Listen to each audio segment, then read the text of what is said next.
So this person wrote, my income dropped significantly and I need major help. I was previously working in sales and consistently bringing home around $7,000 to $10,000 per month. Money was never an issue. I recently took a new role at the same company and now my pay is $23 an hour working full time. I love my new job and I'm genuinely happier with it, but the pay cut is causing a bit of fear. Before this, I was unemployed, broke, and living out of my car, so frugality doesn't scare me, and I understand that it has to be done and it'll be a new adventure. But budgeting has been overwhelming to say the least. I've tried budgeting apps and spreadsheets, but none of them have worked for me in the past, so I'm open to any suggestions at this point. For context, I'm in my mid-20s and live alone with my cat. My rent is $2,500 per month and I just renewed the lease. I've cut all my unnecessary subscriptions, don't have a car payment, and have been trying to meal prep to save money. I have some savings, but I don't want to live off it. Please help. I'm just trying to remain upbeat. Yeah, so this situation is pretty scary to be in. I personally do not see how they can make it month to month without diving into that small savings that they said they have.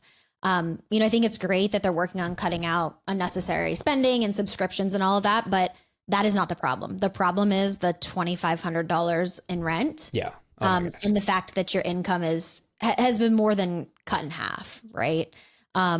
So I'm loving that they're, trying to find ways, but we really need to find a solution to that bigger problem, which is the rent being so high. So I know they just re-signed the lease. Something they could probably do is talk to the leasing office or, whoever the landlord is and find out, are they able to sublet that apartment? Are they able to move out to find something cheaper? Because I don't think they can make it on this, not for very long. They're going to take their savings down and then they're going to be in a real pickle.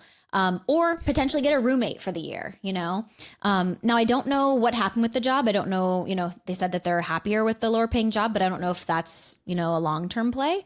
But I would focus on really figuring out the situation they're in currently so that you're able to breathe, and not drain that savings account, because that's a really scary place to be. The savings will be gone if they don't address the biggest issue, which is that rent right now. So I think that's the first thing that this person needs to try to figure out. Yeah, no, I agree. And, I'm all for doing something that makes you happy, but there's definitely something to be said about financial responsibility. Like, this person willingly took about a 50% pay cut, if not more, right? Like if they're bringing in $7,000 to $10,000 per month, it sounds like that's after tax. That's like over at least around $100K per year. And now you're making maybe close to $50K, and that's before taxes. Like, I don't know, that's just a huge problem. And that rent is going to, it went from taking up a reasonable amount of your income. Maybe that was like 25 to 30% to now it's over 50%. And like, if you couple the rent with all the other expenses you have just to survive, like, I don't know how, like you said, this job might make you happy, but it better make you really freaking happy, because the rest of your life is not going to be as fun or as easygoing as I'm sure this now $23 per hour job is. Like, I don't know. It's just a huge pay cut to take. And like I said, you better really enjoy this job. Yeah. And like, there's not too much this person can do other than to, I don't know. Do you get another job that tries to make a little more money? You're going to have to radically change your lifestyle, because I think $2,500 is probably more than 50% of their income. Yeah. And to even be able to eat, like, you have to be almost making, you have to be almost at that, what you're making for the month. So, it's not really a budgeting issue at this point. You can do as much as you can, but the biggest sore here is that $2,500 in a month in rent that you just re-signed a lease on, which is so sad.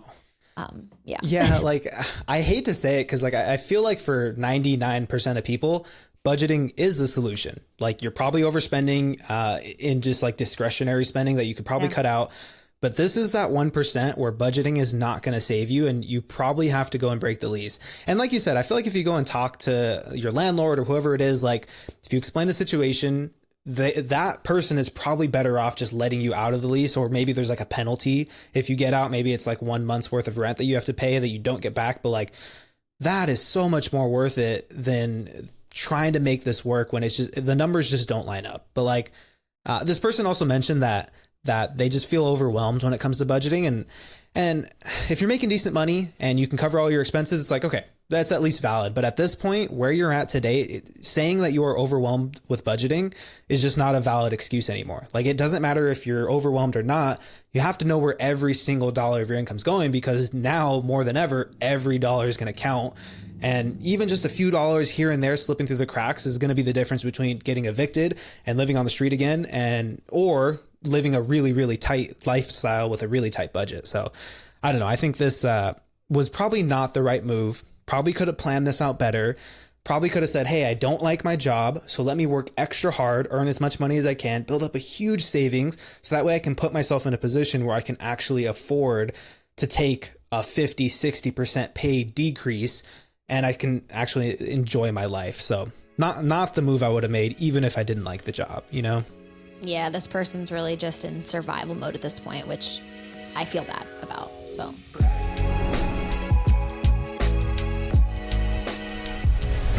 the information, opinions, and recommendations provided on this podcast are for entertainment purposes only and do not constitute professional financial advice. Any financial decisions you make based on the content of this podcast are your responsibility. We strongly recommend consulting with a licensed financial advisor or other qualified professional before making any significant financial decisions. By listening to this podcast, you acknowledge that we are not liable for any financial outcomes.